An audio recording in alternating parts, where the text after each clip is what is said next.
Infinity Train has always left me a little confused, because it's one of the best TV shows I've ever watched, and yet I feel like people don't talk about it at all now.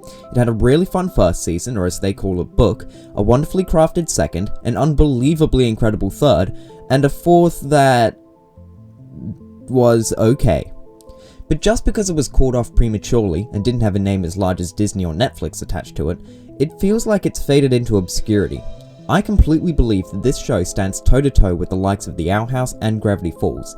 Hell, I've even heard some sources comparing it to BoJack Horseman, which I think is a bit of a stretch, but still proves how effective this show is for people. The fact of the matter is that the show should be celebrated, and I figured what better way to do that than to analyze the pretty much unanimously agreed best book. Cult of the Conductor is a sick band name and the third book of Infinity Train. Just in case you don't know, the Infinity Train is a place where people are sent to deal with their inner problems, measured by a number on their wrist. The higher your number is, the worse you are, and once you reach 0, you get to go back. Most of the episodes focus on our protagonists making it through a specific card on the train, like the beach car, or the crystal car, or the hey ho whoa car.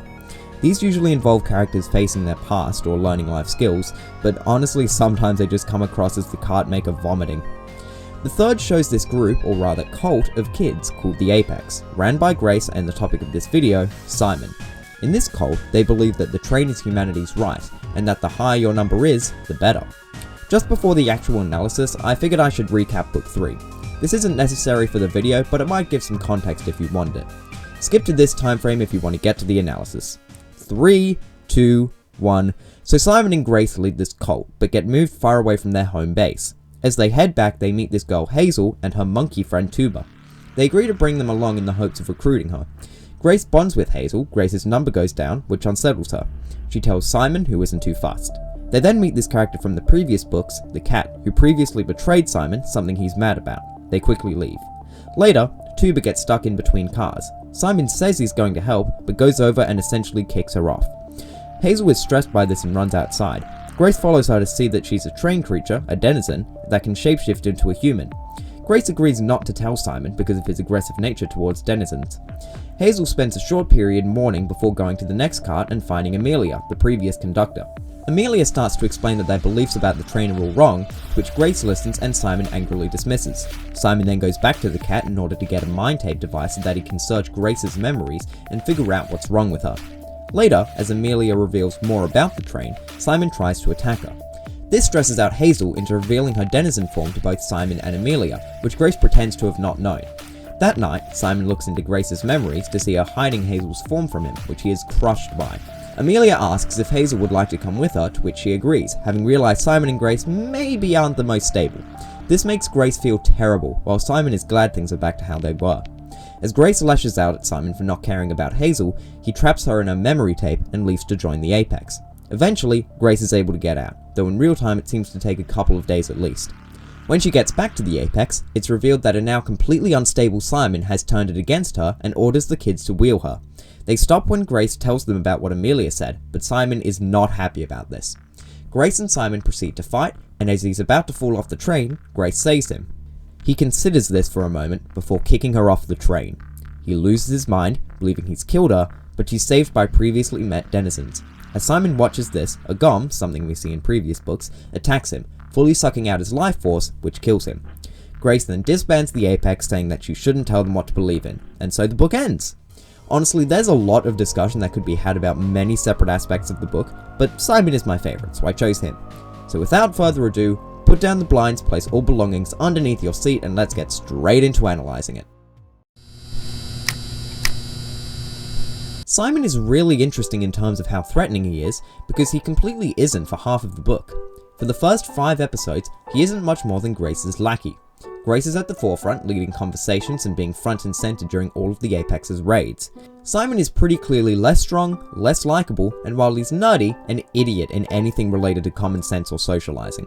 In the first episode, before they're separated from the Apex, they make it very clear that while Simon and Grace technically have the same amount of power, people are going to come to Grace first and Simon hopefully never. So when they do get separated from the Apex, and Grace begins bonding with Hazel, the situation is that Simon isn't going to make any friends other than Grace, and she's begun to spend time with other people. From here, you can kind of see the rest of the show play out. Simon's going to get angry, they might argue, they make up, Simon sees the error in his ways and is ready to leave the train. And that path seems to start getting paved in episode 5. In the Color Clock car, he gets stuck with Tuba, who he hates since she's a denizen. However, she starts talking about her children and making a connection with Simon, and it seems he starts to lose a bit of his denizen prejudice. Then at the end, Tuba gets stuck, and we have the save the cat moment where he...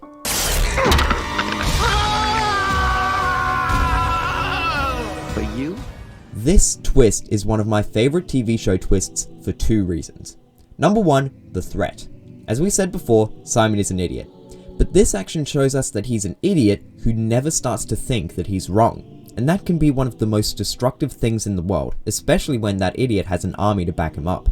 The only person who can knock any sense to him at this point is Grace, but as the book goes on, that gradually starts to slip. With this move, Simon stays weak enough for people to think he can be reasoned with, but dangerous enough to cause serious damage in the effort of proving that he's right. The second is that it does a 180 on the course of the show.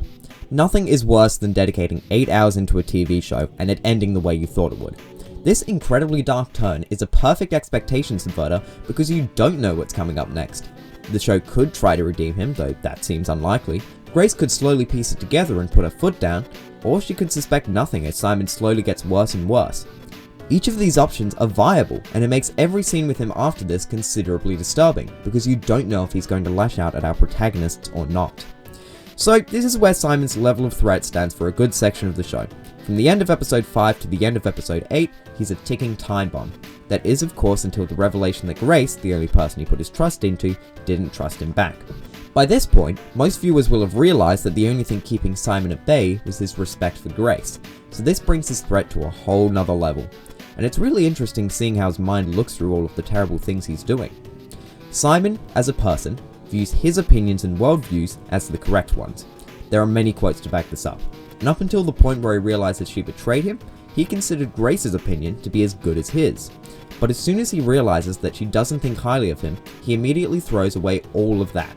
And now, he's given himself full permission to do whatever he wants with his life. So, the first thing he does is incapacitate her.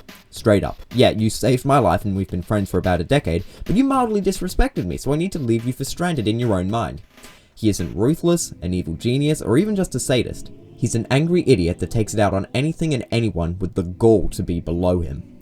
So after dealing with Grace, he heads back to the Apex, and in a time frame of only a couple of days, presumably turns it from a lawless group of kids to a society made solely for his praise. He's brought down the escalator in a makeshift throne carried by 10-year-olds. Despite how much of an idiot Simon is, he is amazing at manipulating these people because, well, he believes what he's saying. He makes fancy terminology for Grace and speaks in a more old-fashioned way to make the kids think he's smart, but ultimately he truly believes that everything Grace does now is a lie for self-preservation and nothing else. He has no problem with getting the kids to wheel her, and when she manages to get out, he goes straight into attacking her. The final 2 episodes are sort of ways to continuously push Simon's character, seeing how far he'll go to live up to his belief systems. We know that he's dangerous from the start, but we kind of assume that Grace and the Apex are free of that since they're his only home. Well, say goodbye to those pretenses because he is an absolute monster. And he reaches his final test in this incredible scene at the end. As a Gom intervenes in their fight, Grace manages to save herself and get onto the catwalk. Meanwhile, Simon is on the underside and his boot is failing. Just as he's about to fall to his death though, Grace grabs him and pulls him up. They both lie there for a second before Simon asks why, and she says that she doesn't know. From here, 2 options are obvious. Either realize that she saved him out of pure kindness and lose his grudge, or continue to assert that he's in the right by finishing the fight. And he's come this far, so he kicks her off the edge and into the wheel. Now, this scene would be brutal and terrifying enough on its own, but the maniacal laugh he gives after just sells everything. There's quick changes in between a classic victory sneer and inconsolable sobbing, and as the shot changes, you can vaguely hear him in a mix between the two. It is so unimaginably disturbing, and it works wonders for his threat, transitioning it into its final level. There's no denying it at this point. Simon can't be reasoned with, and if he's left alive after this, he's going to continue murdering people. So, Grace remains alive because of the origami creatures she befriended, and Chekhov's Gom comes back to finish the job. Simon's death scene is just really cool on its own, so I thought I'd throw it on screen, but it's also interesting to mention that Simon is one of the only main characters to die in this series. Mace died in Book 2 as a villain from start to finish, and Tuba was killed to build tension, but Simon was killed off as a way of the show recognizing that the train couldn't help him anymore. He still had a chance of redemption every time up until that point. That moment on the bridge felt like the world itself urging him to make the right choice. But he failed. The gum sucks out his soul and immediately dies because of how awful he is. In general, Simon works so well as a threatening force because of how he slowly builds up his levels of danger. He starts out as an arrogant jerk, is revealed to be a really arrogant jerk, and the show sets up test after test, demonstrating just how far he'll go to prove that he's the one in the right. He makes the audience fear him because you don't know when he's going to stop or what depraved actions he can get behind. Next on the list of why this guy's incredible is his motivation. I mentioned a fair bit about Simon's motivation in his threat section, but essentially, Simon's motivation is to prove that he's right. Someone disrespects him, show them who's boss. Someone's worse than him, wheel them.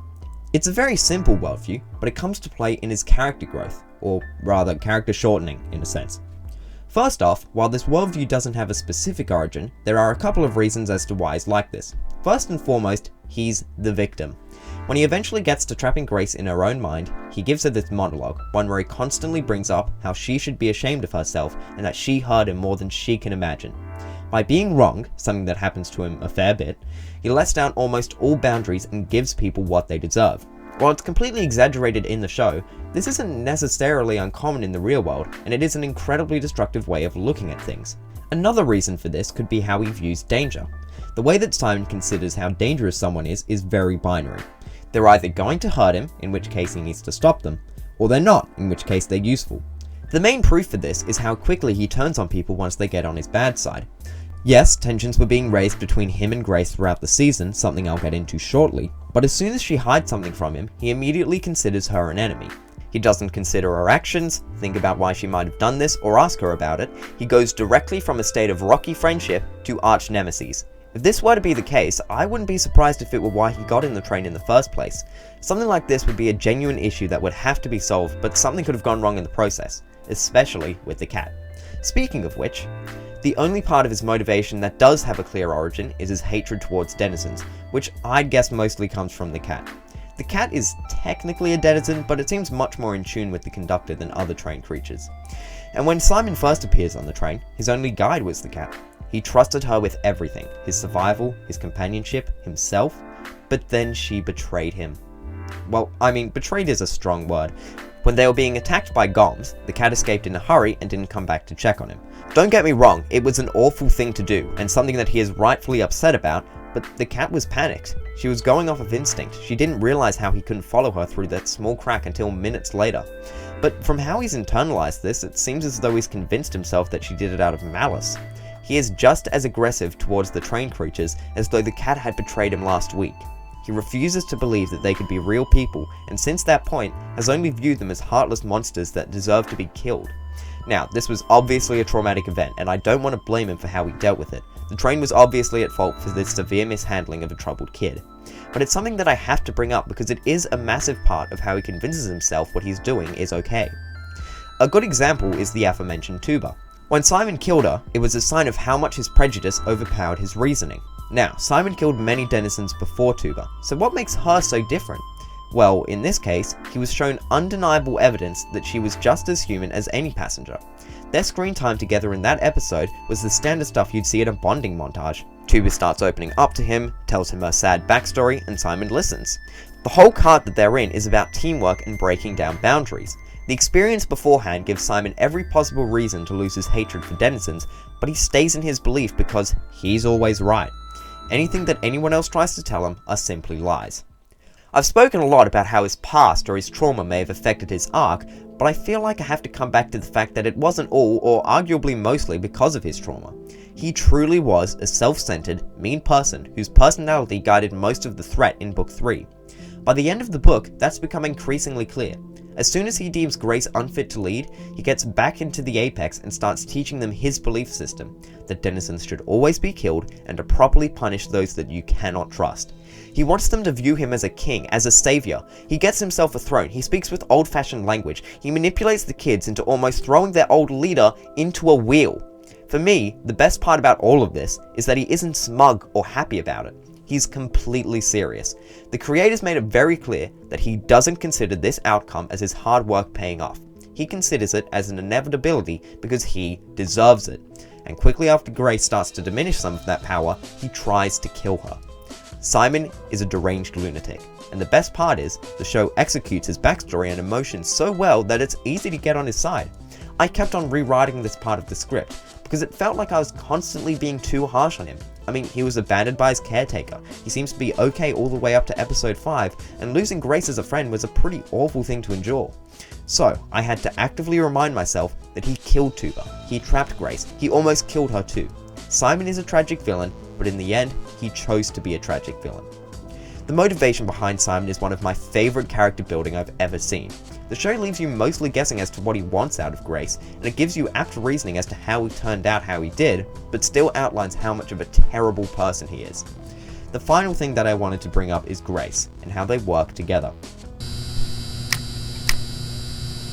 Part of the reason Simon works so well is because of Grace. Grace is a fantastic character on her own, and you could make a separate analysis just about her, but the main two things that she does for Simon's arc is A, demonstrate the person he could have become, and B, break down his security. For A, Simon and Grace start off on a similar pedestal. They both believe that the old Conductor should be in power, they think lowly of denizens, they both want to have as high a number as possible, and they both lead the apex. By the time that they meet Hazel, both she and Simon are thinking of ways to use her and get rid of Tuba. However, the only thing Grace does that Simon doesn't is take opportunities given to her. When she gets the chance to make meaningful bonds with Hazel, she reluctantly agrees. When Simon does, he pushes himself away. When Grace gets the chance to protect a denizen, she does so, knowing that that's a person. When Simon gets the chance to save a denizen, he kills it, denying that it's a person. They work so well as opposites because the only difference between them at the start is that one can tell the difference between good and bad. Their connectivity is great for a couple of reasons. Number one, it outlines how evil Simon is. I know I've hit this point a lot, but seeing a person that close to Simon that made the good choices makes him feel all the more idiotic and dangerous. Anyways, it's also good because it adds an interesting theme of change. Infinity Train as a series is all about change. The train is there to help you become a different, better person. Tulip changes to be more calm, Lake changes into a person, and Book 4 had two friends that changed over time.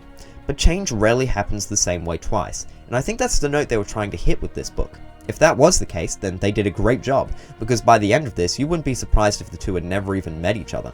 Another quite major thing that their initial friendship adds onto the plot is how it makes the story a fair bit more unique. Every single other book, and hell, most movies in a similar genre, start off with two unlikely friends who learn to get along and work past their differences. This can work sometimes, but eventually it just gets stale. So, ironically, having the more basic and easy introduction to this plotline makes the book stand out a little more. I got more interested in what was going to happen with these two, since they shared a close but seemingly fragile bond. Speaking of that fragility, let's move on to B.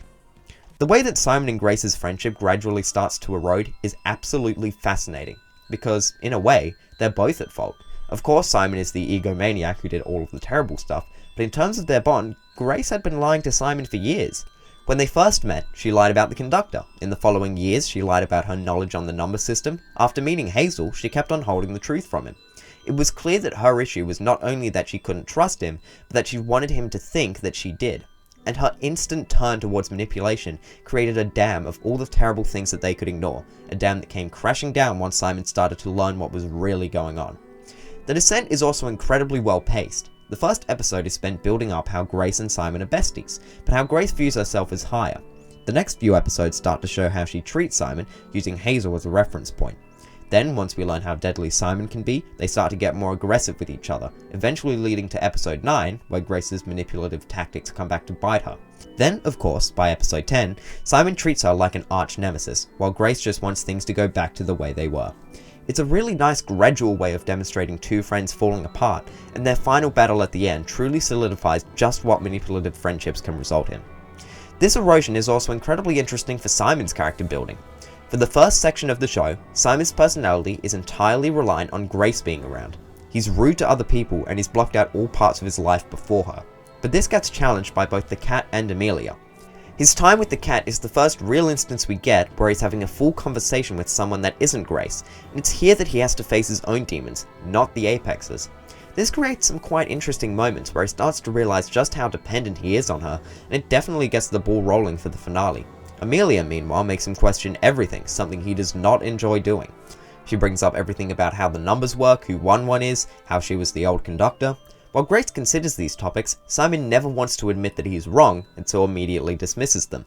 We can infer that this is one of the first big arguments that he and Grace have, so he reacts in a really interesting way. He immediately goes to the cat to see if she has any kind of technology that he can use to see if she's been brainwashed. He does this, mind you, not even part of a bigger plan. He just believes that he has the right to, and he's just now starting to realize that Grace might actually have character flaws. This divide grows when he learns about Hazel's identity, and it's what starts to form Simon into not only a narcissist, but a self-righteous narcissist. His relationship with Grace was kind of muting the darker parts of his character, and the fact that she was lying to him throughout most of it makes each aspect of that darkness rear its ugly head one by one. So, I think I've covered most of my bases with Simon now. Simon did a lot of bad things on screen, as I'm sure you're well aware. But a lot of people argue that because he was manipulated so heavily by Grace, a lot of these weren't his fault. I really enjoyed this discussion. Instinctively I want to say yes, he was absolutely in the wrong, but the more I think about it, the less sure I am. Let's consider some of his largest character flaws. First and foremost, his hatred of denizens. This certainly was blown out of proportion by the time he was ready to murder Tuba, but that doesn't change the fact that the only reason he has this prejudice is because of the cat. If she hadn't have left him behind on that day, then who knows what would have happened. This sentiment can honestly be applied to most aspects of Simon's character. Why does he want to maximize his number? Because Grace told him to. Why is he so against 1-1? Because he was told that he's a false conductor. At the end of the day, Simon's characterization should be a dim-witted guy who's let the world tell him what he is. And I was okay with this theory, until I realized that the whole point of Simon's arc in this book is that he becomes his own character. Once Amelia starts creating a gap between him and Grace, Simon can no longer rely on her as an excuse for his terrible actions. We can see his demeanor at the start, that being part of a gang, change as he realizes that he's his own person, turning him into the leader of a gang. And once he starts shaping who he is without the reliance on other people, he turns directly into using everyone else for his own gain. And yeah, he had every right to be angry at Grace. He had every right to terminate their friendship, to leave, to argue and win. He was the victim for most of their friendship, but he believed that because he had some leverage, he could get anything he wanted because he deserved it. And at the end, once both Grace and Simon had fully become their own people, Simon made the wrong choice. After Grace had saved his life, after she had come back for him, after she had tried to explain the truth behind everything, he still decided to kill her. And if he was able to kill her after all of that, then he was always able to kill her. So yes, I'd say he was certainly in the wrong. And with that, I think I've said all that I want to say about Simon.